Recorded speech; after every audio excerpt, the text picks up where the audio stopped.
Over the past 12 months, I've managed to turn about $20 into a few $1,000s buying and selling plants on Facebook Marketplace using only a small backyard growing space, and I'm going to tell you exactly how I do it. And I'm going to tell you how to get started for free, or depending on what plants you grow, at least for very, very cheap. And heaps of other tips and tricks along the way. How you growing? I'm Ryan, and I help Australians grow better produce at home. Now, the real reason that I've made this video, and in fact my whole channel, is to help show you just how easy growing your own food at home is. So please make sure to hit that subscribe button. There's basically only 3 places that I'm generating all this revenue from. They are Cuttings and Propagation, buying clearance nursery stock and then reselling it, and a select few high value crops that I sell for the actual produce. Let's start with the one crop that manages to smash it out of the park and be all 3. It's something that you can get for very, very cheap or even free. It's something that you can just propagate to create new plants to sell, or it's something that is genuinely productive enough for you to run your own market stall if you wanted to just farm something for produce in the space of a backyard. It's very common, but I don't think a lot of people know exactly how cool these plants are. I'm talking about strawberries.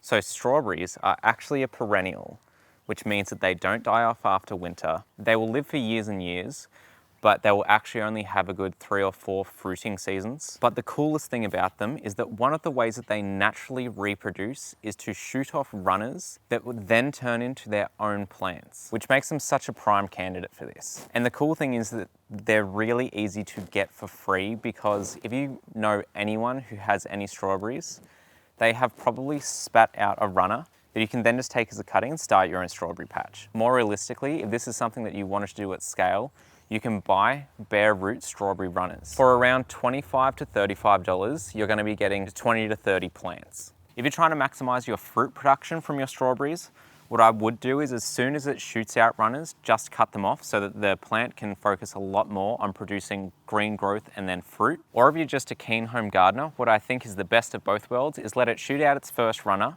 let that take root. Once it does, cut it off. You now have a whole new strawberry plant, as well as your first strawberry plant that's going to be producing plenty of fruit. Oh, and don't start your strawberries from seed. I've tried, it's hard. I can't get them to germinate. It's the one seed that I just can't get to work. Don't do it. Go straight to runners, full plants, or bare rooted.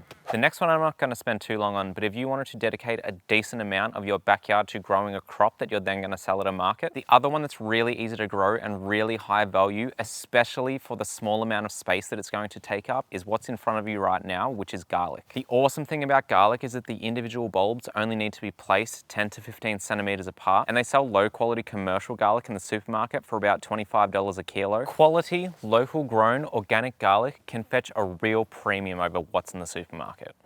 The next high value crop, and I mean, if you take nothing else out of this video, it's just that never buy this from the store again, because it's so easy to grow and it's so expensive, and that is ginger. It's winter at the moment, which means that ginger's out of season, and in Woolies and Coles it's being sold for as much as $50 a kilo. Once you see how easy it is to grow, you will never ever buy it again, except for maybe once to get yourself started. It's really easy. All you need to do is get some ginger. What you buy is exactly what you plant. The other tip is, if you want it to grow faster, just start with the bigger piece. There's more life in here, it will sprout faster. So the one additional step, if you're starting with supermarket ginger, is they spray a growth regulator on it to help stop it from sprouting while it's on the shelves. All you need to do to get rid of it is soak it in water for 24 hours or more, and then you just need to plant it and you're done.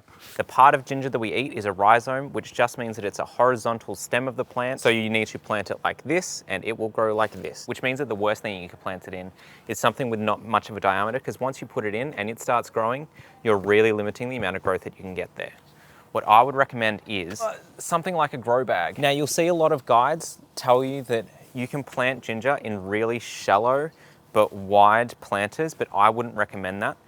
If you let ginger grow properly, it actually has a really deep root system. More roots, more plant growth, more ginger at the end of the year. And for every one of these that you plant in every container about this big, you can expect 1 to 1.5 kilos of ginger to come out at the end of the year. And the yields are pretty reliable, so just choose how much you want to end up with and you get to know how much you're going to start with. You get to harvest it around midsummer and it'll store for the entire year. Right, so that's mostly growing produce to sell. Let's talk about growing plants to sell. And it might shock you, but there are only 2 categories here that I've done. I have never grown something from seed and then sold it. I have only ever taken cuttings, let them root, and then sold those, or I've bought cheap nursery plants, brought them back to life, made them grow bigger, and then sold those. Here is your guide to buying clearance nursery stock. Let's start by understanding why nurseries sell cheap stuff that you can take advantage of. Nurseries are a business. They need to sell nice looking stock. Unlike most businesses, the stock in nurseries is really seasonal. Where you are going to find the best deals is mostly by buying deciduous plants that are out of season. Because when you're looking at the rows of a nursery, you don't want to buy something that looks like this. It looks like someone took a stick and stuck it in the ground.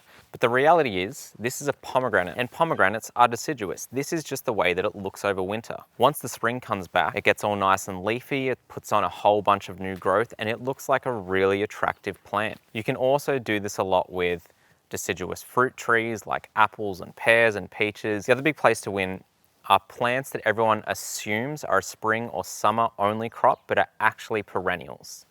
Some great examples of this are a lot of the herbs like marjoram, tarragon, thyme, perennial basil. I have some chamomile here because it's not flowering. They think that the plant's bad. Okay, this one is really just for me, but hops. And the two big ones that I really scour for every single year are rhubarb, which is an annual, and asparagus, which is also an annual.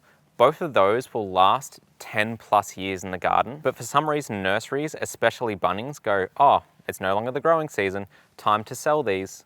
And it's a $10 plant that they put down to $1. Funnily enough, rhubarb, this is actually its growing season, so that if I repot this, over the next 3 or so months, this is going to put on heaps of new growth and look like a huge plant that you can then sell for $20, $25. All right, now, cuttings. The reason that I started this was all completely by accident. I was trying to help shoo away aphids from some of my vegetables. So I heard an online hack that I decided to try. Take some cuttings from my rosemary bush and then just stick them straight into the veggie bed next to those vegetables. And what I found is that about half of them would actually set root quite well. And then at the end of the season, I had all these rosemary plants I had no idea what to do with. I eventually potted them up, make sure that they lived through the repotting, and then just put them on Facebook Marketplace. The easiest thing that you can propagate, the quickest, that makes you the most money is definitely herbs that are part of the mint family. And you might not think that there's that much demand for mint, and there's not, but heaps of herbs that you probably don't suspect are actually part of the mint family. Basil, thyme,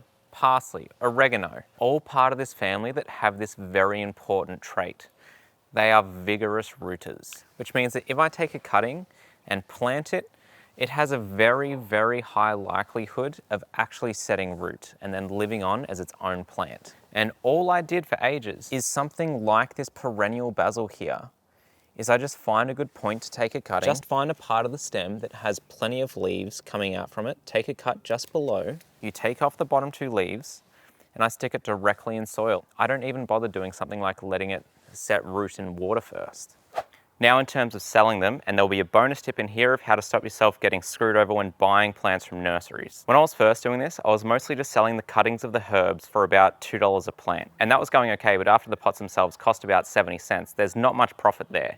Here's how I really increased that profit. What I started doing was selling them in bigger pots and creating curated selections of multiple plants that would all go in that pot. The most successful of which were herb gardens and then succulent gardens. This meant that instead of selling these for $2 a plant, I could sell 3 or 4 plants for $20 to $30. And this is the way that a lot of nurseries trick you, so don't fall into this. You will often find selections of herbs that you get to buy in a kit where it will have 6 different things and it will cost about $15 to $20. Half the things that are in there, like parsley and lettuce, are actually really easy to grow from seed. So what they're doing is taking something like thyme that they'd normally sell for about $5 a plant, and they're effectively selling it to you at 4 times the cost. Don't fall into this. The point is, start growing your own food doesn't have to be expensive. It's really easy to look at a bunch of the ready-grown plants in nurseries that are in the height of their demand for hundreds of dollars each, and then get really overwhelmed and think that it's not something for you. The main reason I'm telling you about these cuttings is that don't buy these. Find someone that has one, take a cutting, steal it for yourself.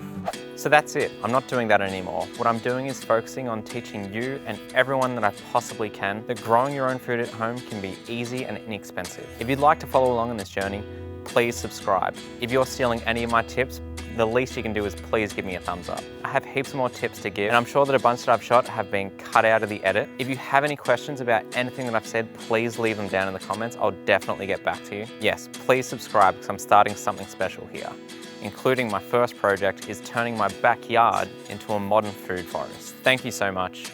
See you next time. Is this really happening? I can't believe it's true.